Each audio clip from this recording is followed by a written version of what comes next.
Recentemente entrou em contato comigo uma mulher dizendo que seu neto tinha acabado de ser preso. Ela estava assim muito desesperada, muito aflita, muito preocupada, falando que o neto era inocente, que o neto não tinha nenhum envolvimento naquela situação. Era um processo é um processo que ele está ainda em andamento de tráfico de drogas.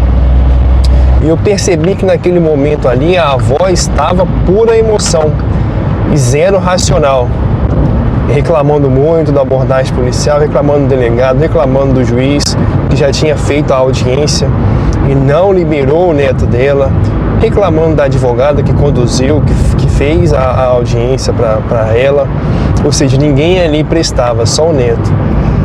Ela me passou o número do processo e eu fui olhar para entender, né, o que estava acontecendo, se era uma injustiça, se era de fato uma pessoa que tinha ali indícios de que estava cometendo algum delito. E quando eu fui analisar a prisão em flagrante, quando eu fui analisar o depoimento dos policiais, a audiência de custódia, os depoimentos, porque foram presos esse neto, mais um outro rapaz maior de idade e 2 menores de idade, ou seja, 4 pessoas. E eu vi que a história não batia, não era exatamente o que ela estava relatando para mim. O que ela queria, no final das contas, é ver o neto dela fora da cadeia, independente se ele era culpado ou inocente. Mas eu vi que era uma história bem complexa, bem difícil e que não conversava com o que aquela senhora estava me passando. 2 pessoas que foram presas junto com o neto dela confessaram o crime. Teve uma cidadã até que falou que alugou uma casa para aquele fim lá, que era de produção de droga. E eu falei, a situação aqui está bem delicada, bem complicada. E eu virei para ela no telefone e falei a verdade sobre o processo. Expliquei como que estava, na maior tranquilidade, na maior calma, e fui tentando colocar na cabeça dela que a situação do neto dela não estava fácil e que o advogado ali naquela situação fez o que dá para fazer. Só que como que o advogado vai virar para o juiz diante de 2 confissões de 2 pessoas que foram presas junto com o neto dela? Não sei como se deu como que foram essas confissões, nem nada. Mas ali a situação não estava favorável para o neto dessa senhora. Tentei acalmar ela, tentei conversar com ela, eu tentei explicar o processo, explicar como que foi o trabalho do delegado naquela situação, o trabalho dos policiais, explicar em relação a toda a situação. Mas ela não estava nem aí para entender o processo. O que ela queria era ver o neto dela fora da prisão logo. Eu falei, olha, para mim não dá, não tem como eu pegar este processo do seu neto. Já tem um advogado cuidando do caso dele, entendeu?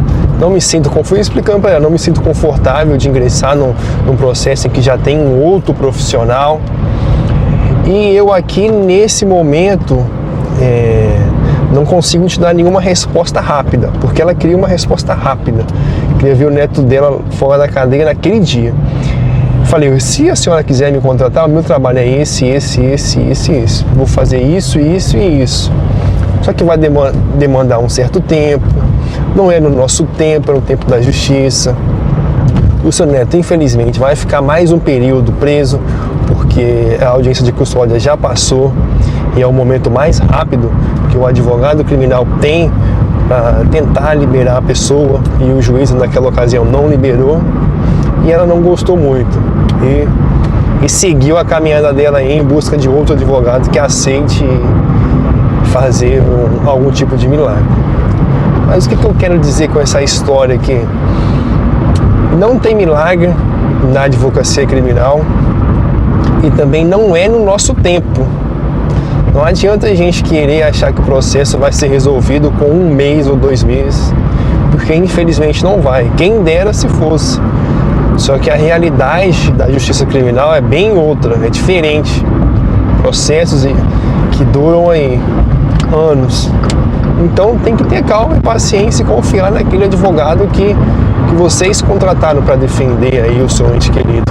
Um outro ponto também que eu percebo, não adianta querer liberar um parente da cadeia ou buscar a absolvição desse parente com base em histórias tristes, tentando ali comover o juiz.